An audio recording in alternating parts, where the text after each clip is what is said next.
বৰপেটা লোকসভা সমষ্টিৰ অজাপ নেতা দুলু আহমেদৰ প্ৰতিদ্বন্দ্বিতা।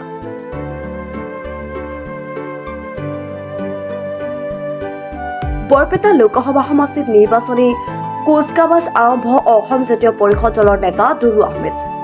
বৰপেটা লোকসভা সমষ্টিৰ অন্তৰ্গত হাজোৰ সনিয়াদিত আজি নিৰ্বাচনী প্ৰচাৰ চলাবলৈ এখন সভাত উপস্থিত হয় অজাপৰ নেতা দুলু আহমেদ।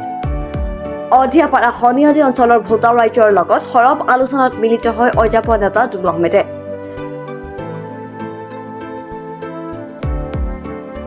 সনিয়াদিত আয়োজন কৰা নিৰ্বাচনী সভাত দুলু আহমেদে বিজেপি মিত্ৰজোঁটৰ প্ৰাৰ্থী ফণীভূষণ চৌধুৰীক তীব্ৰ কটাক্ষ কৰি আগন্তুক লোকসভা নিৰ্বাচনত বৰপেটা লোকসভা সমষ্টিত অগপ আৰু অজাপৰ মাজত এখন আকৰ্ষণীয় যুঁজ হ'ব বুলিও সদৰি কৰে। অজাপৰ নেতা দুলু আহমেদে বিৰোধী ঐক্যমঞ্চৰ হতা কংগ্ৰেছক সমালোচনা কৰি কয় যে কংগ্ৰেছৰ প্ৰাৰ্থীক ভোট দিলে জয়ী হোৱাৰ পিছত বিক্ৰী হৈ যায় বুলিও তীব্ৰ সমালোচনা কৰে। ইফালে লোকসভা নিৰ্বাচনত অজাপৰ নেতা দুলু আহমেদৰ নিৰ্বাচনী প্ৰতীক চিহ্ন জাহাজে হ'ব বুলিও সভাত সদৰি কৰে।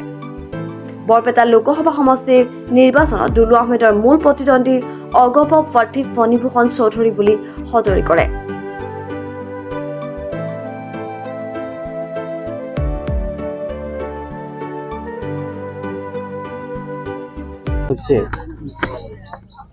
কংগ্ৰেছেই হওক বা অসম গণ পৰিষদেই হওক বা CPM-এই হওক, ৰাইজৰ কোনো এগৰাকী প্ৰাৰ্থী পচন্দৰ হোৱা নাই।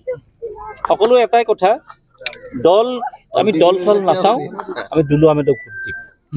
আৰু মোৰ আটাইতকৈ বেছি ভাল লাগিছে যে বিৰোধী মিত্ৰজোঁটৰ যিগৰাকী প্ৰাৰ্থী অসম গণ পৰিষদৰ ফণীভূষণ চৌধুৰী, তেখেতৰ কান্দা কাটিয়ে মোক আৰু বহু আগুৱাই লৈ গৈছে যে মই নেখেলোঁ, মোক জোৰ জবস্তি দি আছে, মই কি কৰিম। তেনেকুৱা মানুহ কোনে ভোট দিব জানো?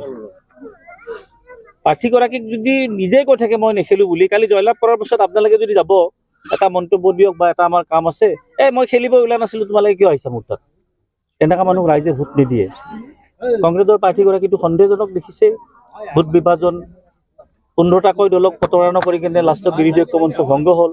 সকলো দলে নিজা নিজাকৈ প্ৰাৰ্থিত্ব দিছে। ইয়াত CPM-ও দিছে, দুলু আহমেদো জাহাজৰ ছবিত দিছে, কংগ্ৰেছেও নিজা প্ৰাৰ্থী প্ৰক্ষেপ কৰিছে। গতিকে আজি মোৰ নিৰ্বাচনী প্ৰচাৰৰ আৰম্ভণি, আৰু যিহেতু আমাৰ হাজো সমষ্টি বৰপেটা লোকসভাত অন্তৰ্ভুক্ত হৈছে, মোৰ আৰম্ভণি এই হাজো সমষ্টিৰ পৰাই কৰিছোঁ। আৰু দেখিছে ৰাইজৰ সঁহাৰি, ইয়াত আৰু বেলেগ কথা অহা নাই। মই নকওঁ জয়লাভ কৰিম বুলি, তীব্ৰ প্ৰতিদ্বন্দ্বিতাত ফণীভূষণ চৌধুৰী আৰু দুলু আহমেদৰ মাজত হ'ব।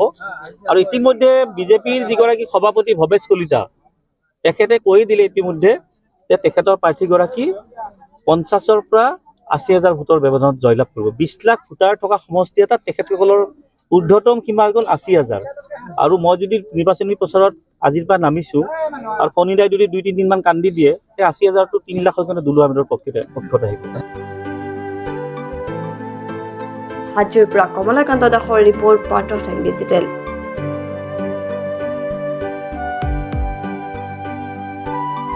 শদিয়াৰ পৰা ধুবুৰীলৈ, বৰাকৰ পৰা ব্ৰহ্মপুত্ৰলৈ সকলোৰে মাজত চিনাকি এটা নাম প্ৰাতঃ টাইম। থলুৱা ভাষা, কৃষ্টি আৰু সত্য বাতৰিৰ আধাৰত প্ৰতিষ্ঠিত খবৰ প্ৰাতঃ টাইমৰ প্ৰতিটো বা বাতৰি পুংখানুপুংখভাৱে চাবলৈ Facebook, YouTube, website, Twitter, Instagram আৰু ব্লগাৰ পেজত লাইক আৰু ফ'ল' কৰক।